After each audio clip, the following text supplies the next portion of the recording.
Nelson. Dombey and Son by Charles Dickens. Chapter 29. The Opening of the Eyes of Mrs. Chick.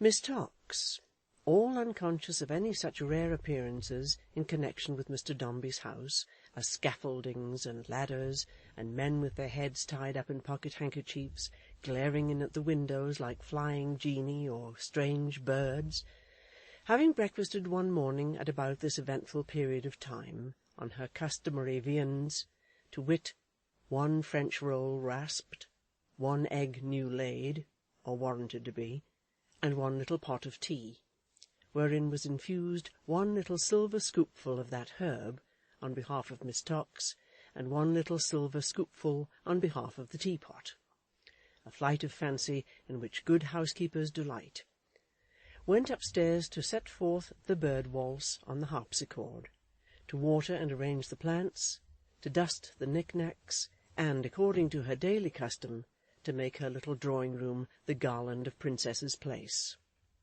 Miss Tox endued herself with a pair of ancient gloves, like dead leaves, in which she was accustomed to perform these avocations, hidden from human sight at other times in a table drawer, and went methodically to work, beginning with the bird-waltz, passing, by a natural association of ideas, to her bird, a very high-shouldered canary, stricken in years and much rumpled, but a piercing singer, as Princess's Place well knew.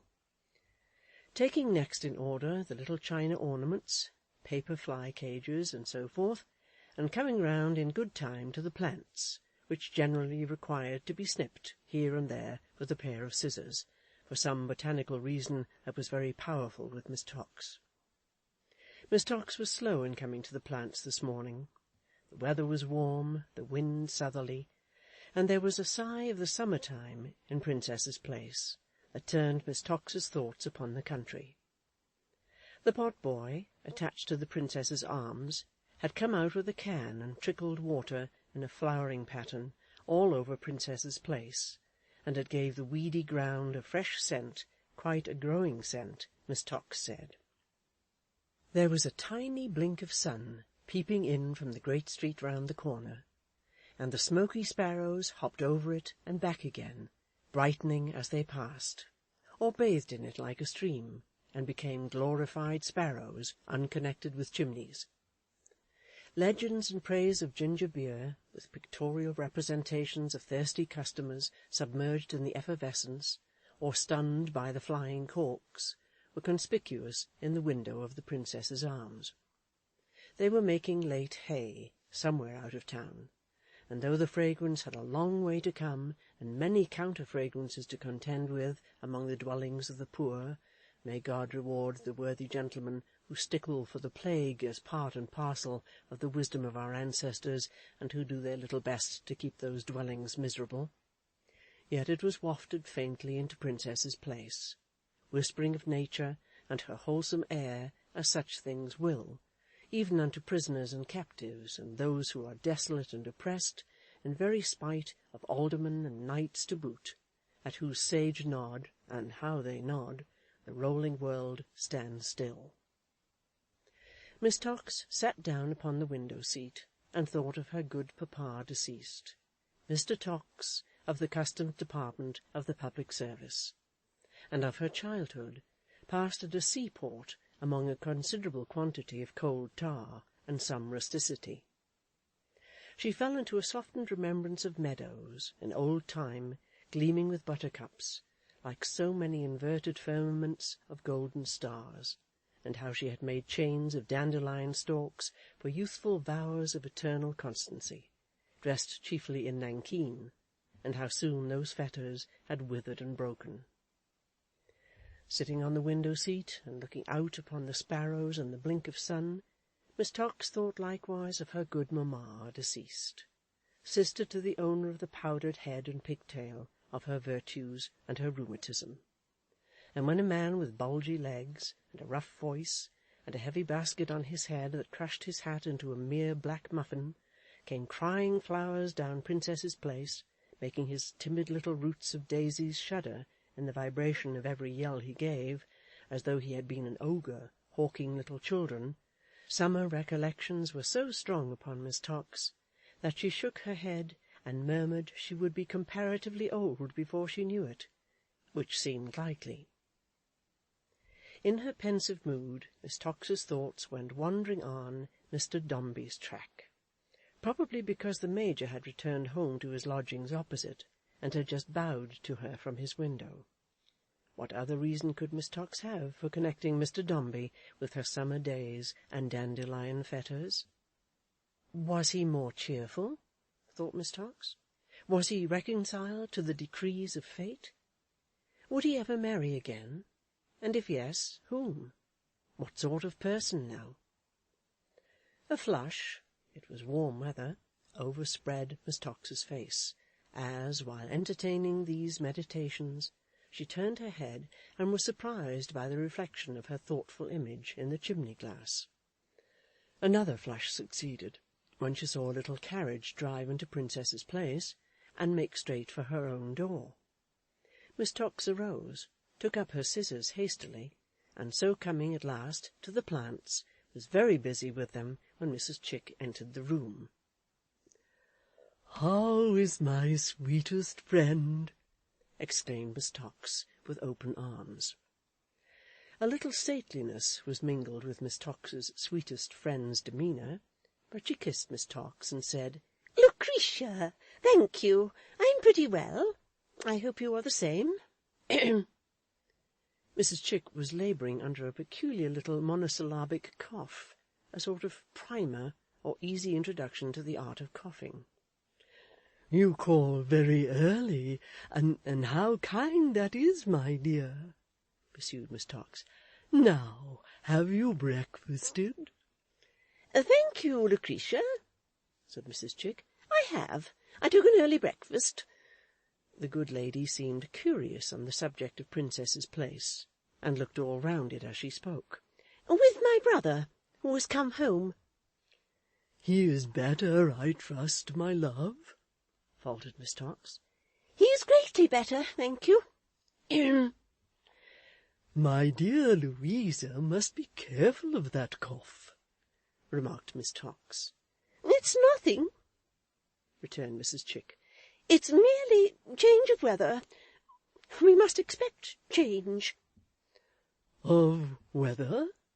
asked Miss Tox, in her simplicity. "Of everything," returned Mrs. Chick. "Of course we must. It's a world of change. Anyone would surprise me very much, Lucretia, and would greatly alter my opinion of their understanding if they attempted to contradict or evade what is so perfectly evident. Change!" exclaimed Mrs. Chick, with severe philosophy. "Why, my gracious me, what is there that does not change? Even the silkworm, who I am sure might be supposed not to trouble itself about such subjects, changes into all sorts of unexpected things continually." "My Louisa," said the mild Miss Tox, "is ever happy in her illustrations." "You are so kind, Lucretia," returned Mrs. Chick, a little softened, "as to say so, and to think so, I believe. I hope neither of us may ever have any cause to lessen our opinion of the other, Lucretia." "I am sure of it," returned Miss Tox. Mrs. Chick coughed as before, and drew lines on the carpet with the ivory end of her parasol. Miss Tox, who had experience of her fair friend, and knew that under the pressure of any slight fatigue or vexation she was prone to a discursive kind of irritability, availed herself of the pause to change the subject. "Pardon me, my dear Louisa," said Miss Tox, "but have I caught sight of the manly form of Mr. Chick in the carriage?" "He is there," said Mrs. Chick, "but pray leave him there. He has his newspaper, and will be quite contented for the next 2 hours. Go on with your flowers, Lucretia, and allow me to sit here and rest." "My Louisa knows," observed Miss Tox, "that between friends like ourselves any approach to ceremony would be out of the question. Therefore—" Therefore Miss Tox finished the sentence not in words but action, and putting on her gloves again, which she had taken off, and arming herself once more with her scissors, began to snip and clip among the leaves with microscopic industry. "Florence has returned home also," said Mrs. Chick, after sitting silent for some time, with her head on one side and her parasol sketching on the floor.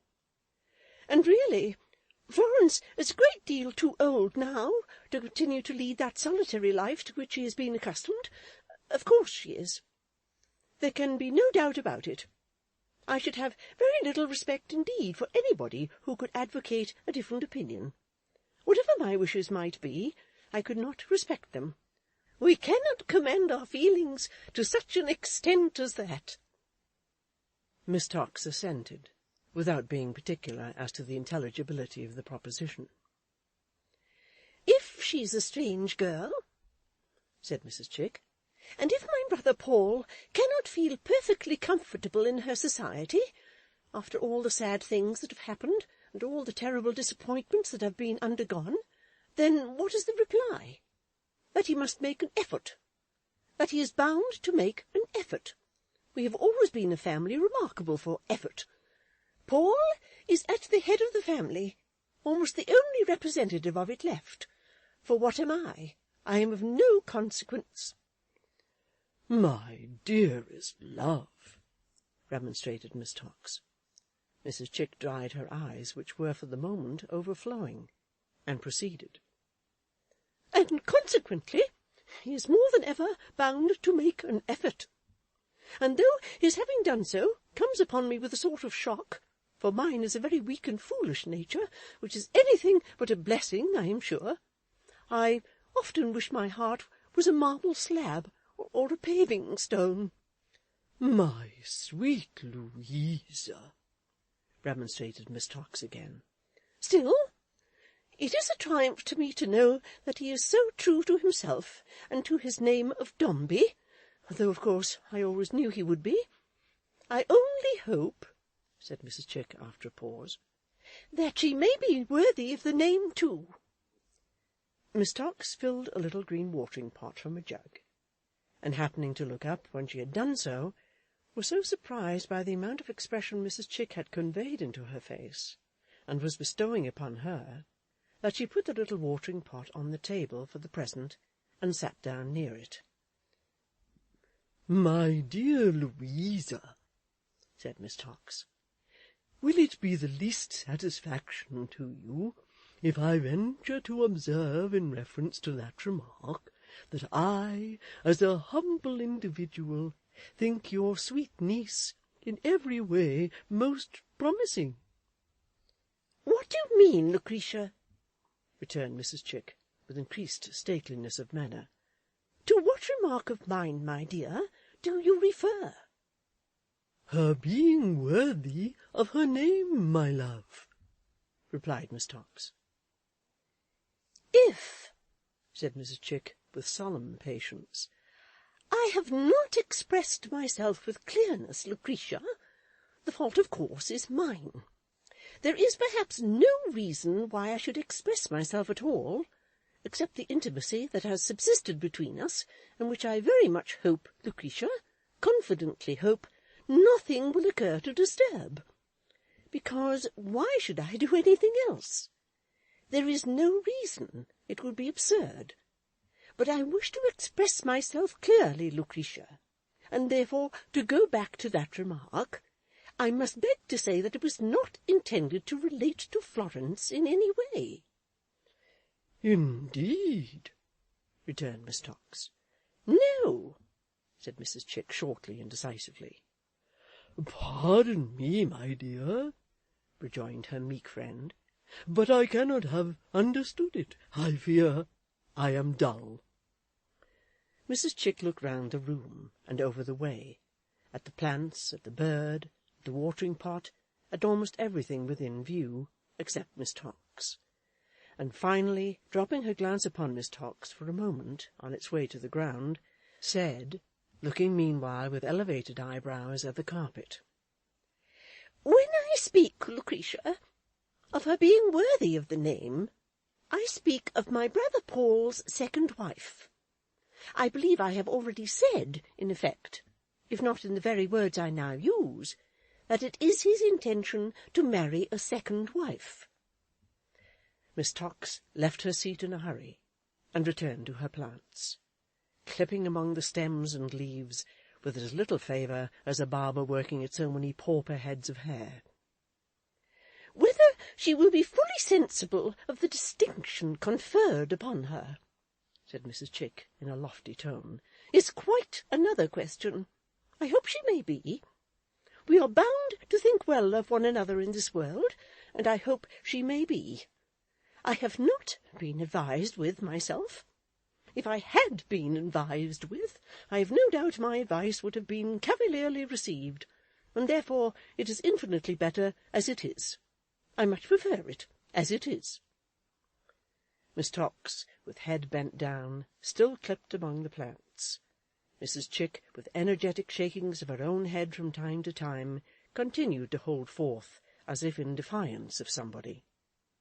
"If my brother Paul had consulted with me, which he sometimes does, or rather sometimes used to do, for he will naturally do that no more now, and this is a circumstance which I regard as a relief from responsibility," said Mrs. Chick hysterically, "for I thank heaven I am not jealous."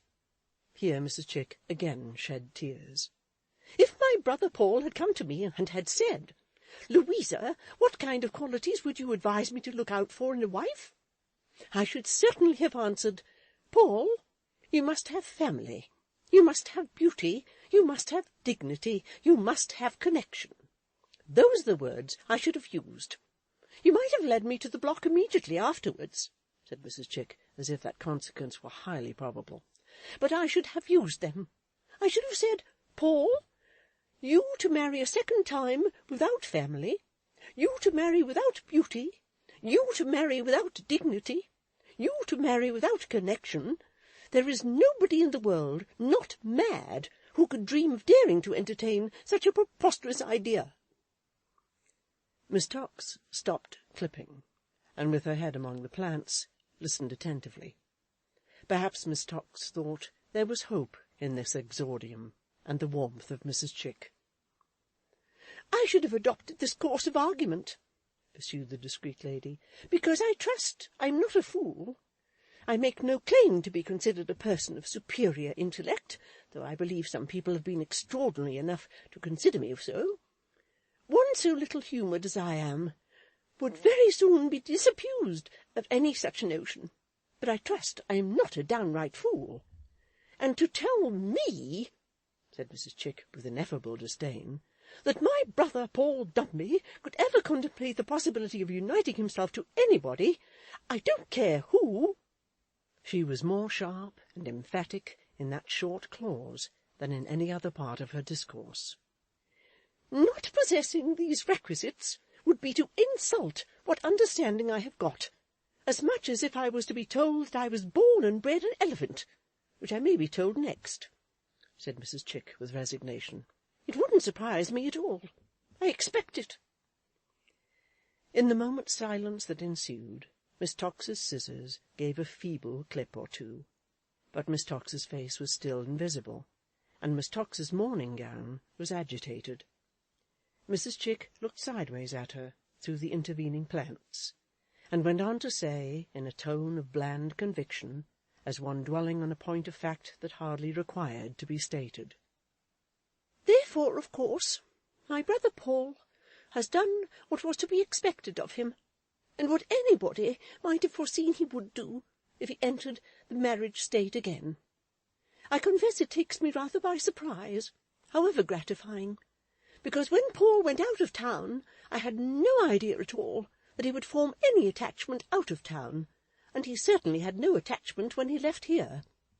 However, it seems to be extremely desirable in every point of view. I have no doubt the mother is a most genteel and elegant creature, and I have no right whatever to dispute the policy of her living with them, which is Paul's affair, not mine. And as to Paul's choice herself, I have only seen her picture yet, but that is beautiful indeed. Her name is beautiful too," said Mrs. Chick, shaking her head with energy, and arranging herself in her chair. Edith is at once uncommon, as it strikes me, and distinguished. Consequently, Lucretia, I have no doubt you will be happy to hear that the marriage is to take place immediately. Of course you will. Great emphasis again. And that you are delighted with this change in the condition of my brother, who has shown you a great deal of pleasant attention at various times. Miss Tox made no verbal answer, but took up the little watering-pot with a trembling hand, and looked vacantly round as if considering what article of furniture would be improved by the contents. The room door opening at this crisis of Miss Tox's feelings, she started, laughed aloud, and fell into the arms of the person entering, happily insensible alike of Mrs. Chick's indignant countenance and of the Major at his window over the way, who had his double-barrelled eyeglass in full action, and whose face and figure were dilated with Mephistophelian joy. Not so the expatriated native, amazed supporter of Miss Tox's swooning form, who, coming straight upstairs with a polite inquiry touching Miss Tox's health, in exact pursuance of the Major's malicious instructions, had accidentally arrived in the very nick of time to catch the delicate burden in his arms, and to receive the content of the little watering-pot in his shoe, both of which circumstances, coupled with his consciousness of being closely watched by the wrathful Major, who had threatened the usual penalty in regard of every bone in his skin in case of any failure, combined to render him a moving spectacle of mental and bodily distress. For some moments this afflicted foreigner remained clasping Miss Tox to his heart with an energy of action in remarkable opposition to his disconcerted face, while that poor lady trickled slowly down upon him the very last sprinklings of the little watering-pot, as if he were a delicate exotic, which indeed he was, and might be almost expected to blow while the gentle rain descended. Mrs. Chick, at length recovering sufficient presence of mind to interpose, commanded him to drop Miss Tox upon the sofa and withdraw, and the exile promptly obeying, she applied herself to promote Miss Tox's recovery. But none of that gentle concern which usually characterizes the daughters of Eve in their tending of each other, none of that freemasonry in fainting, by which they are generally bound together in a mysterious bond of sisterhood, was visible in Mrs. Chick's demeanour. Rather like the executioner who restores the victim to sensation previous to proceeding with the torture, or was wont to do so, in the good old times for which all true men wear perpetual mourning, did Mrs. Chick administer the smelling-bottle, the slapping on the hands, the dashing of cold water on the face, and the other proved remedies. And when at length Miss Tox opened her eyes, and gradually became restored to animation and consciousness, Mrs. Chick drew off, as from a criminal, and reversing the precedent of the murdered King of Denmark, regarded her more in anger than in sorrow. "Lucretia," said Mrs. Chick, "I will not attempt to disguise what I feel. My eyes are opened all at once. I wouldn't have believed this if a saint had told it to me." "I am foolish to give way to faintness," Miss Tox faltered. "I shall be better presently." "You will be better presently, Lucretia," repeated Mrs. Chick with exceeding scorn. "Do you suppose I am blind? Do you imagine that I am in my second childhood? No, Lucretia, I am obliged to you." Miss Tox directed an imploring, helpless kind of look towards her friend, and put her handkerchief before her face. "If any one had told me this yesterday," said Mrs. Chick with majesty, "or even half an hour ago, I should have been tempted, I almost believe, to strike them to the earth. Lucretia Tox, my eyes are open to you all at once. The scales," here Mrs. Chick cast down an imaginary pair, such as are commonly used in grocers' shops, "have fallen from my sight. The blindness of my confidence is past, Lucretia. It has been abused and played upon, and evasion is quite out of the question now, I assure you." "Oh, To what do you allude so cruelly, my love? asked Miss Tox through her tears. Lucretia, said Mrs. Chick. Ask your own heart. I must entreat you not to address me by any such familiar term as you have just used, if you please. I have some self-respect left, though you may think otherwise. Oh, Louisa, cried Miss Tox, how can you speak to me like that? How can I speak to you like that? retorted Mrs. Chick, who, in default of having any particular argument to sustain herself upon, relied principally on such repetitions for her most withering effects. Like that? You may well say like that, indeed. Miss Tox sobbed pitifully.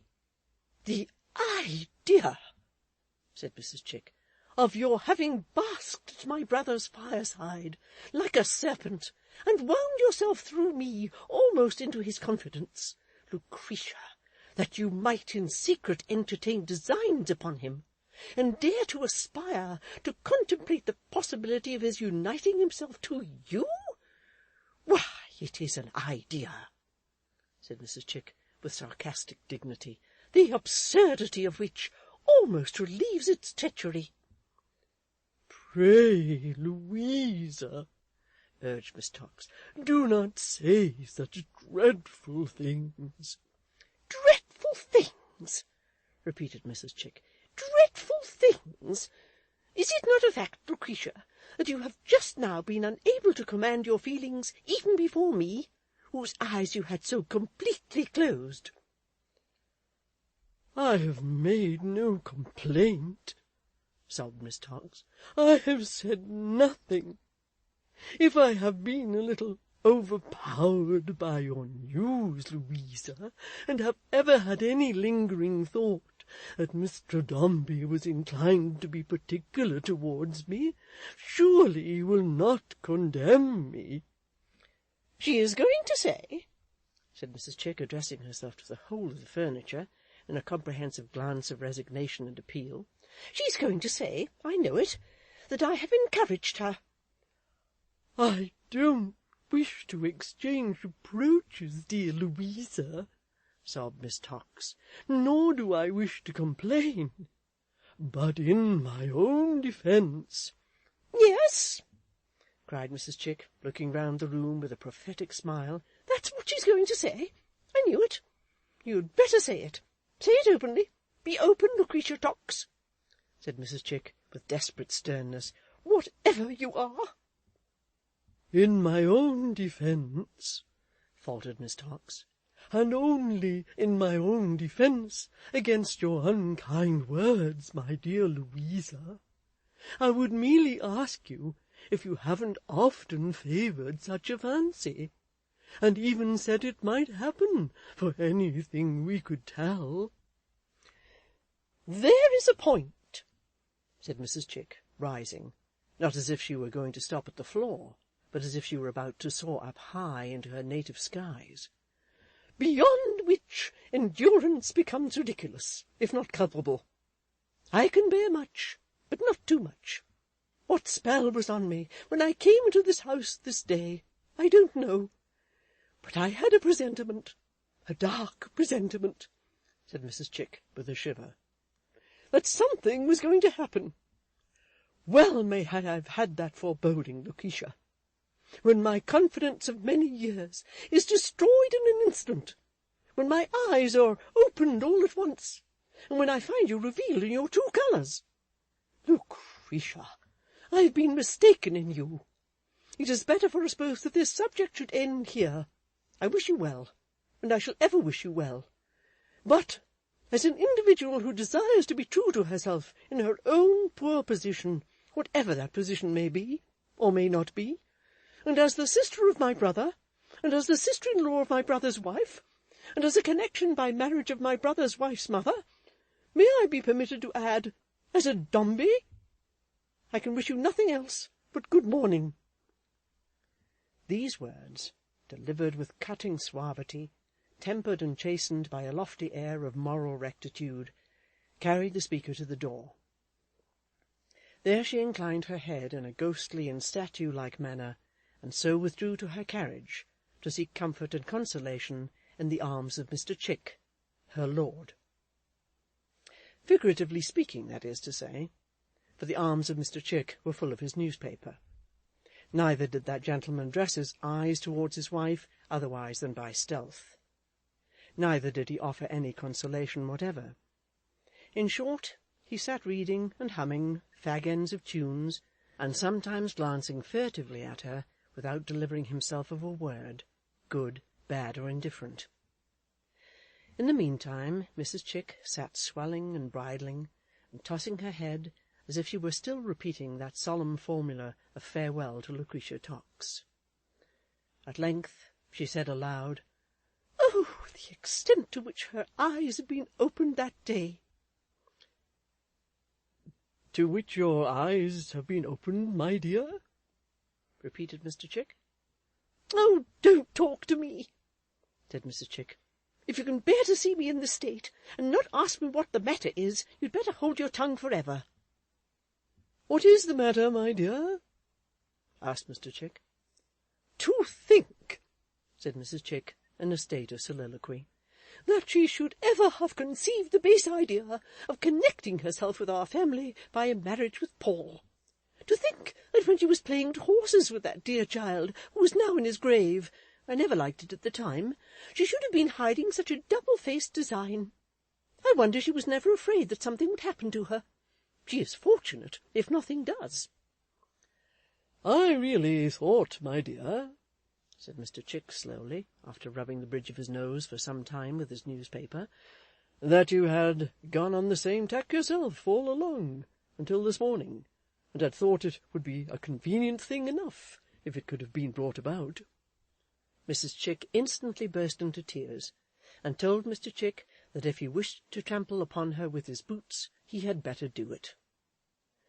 "But with Lucretia Tox I have done," said Mrs. Chick, after abandoning herself to her feelings for some minutes, to Mr. Chick's great terror. "I can bear to resign Paul's confidence in favour of one who, I hope and trust, may be deserving of it, and with whom he has a perfect right to replace poor Fanny if he chooses. I can bear to be informed, in Paul's cool manner, of such a change in his plans, and never to be consulted until all is settled and determined. But deceit I cannot bear, and with Lucretia Tox I have done. It is better as it is," said Mrs. Chick piously, "much better. It would have been a long time before I could have accommodated myself comfortably with her after this, and I really don't know, as Paul is going to be very grand, and these are people of condition, that she would have been quite presentable, and might not have compromised myself. There's a providence in everything. Everything works for the best. I have been tried to-day, but on the whole I do not regret it." In which Christian spirit Mrs. Chick dried her eyes and smoothed her lap, and sat as became a person calm under a great wrong. Mr. Chick, feeling his unworthiness, no doubt, took an early opportunity of being set down at a street corner, and walked away whistling, with his shoulders very much raised, and his hands in his pockets. While poor excommunicated Miss Tox, who, if she were a fawner and toad-eater, was at least an honest and a constant one, and had ever borne a faithful friendship towards her impeacher, and had been truly absorbed and swallowed up in devotion to the magnificence of Mr. Dombey. While poor excommunicated Miss Tox watered her plants with her tears, and felt that it was winter in Princess's Place. End of chapter 29.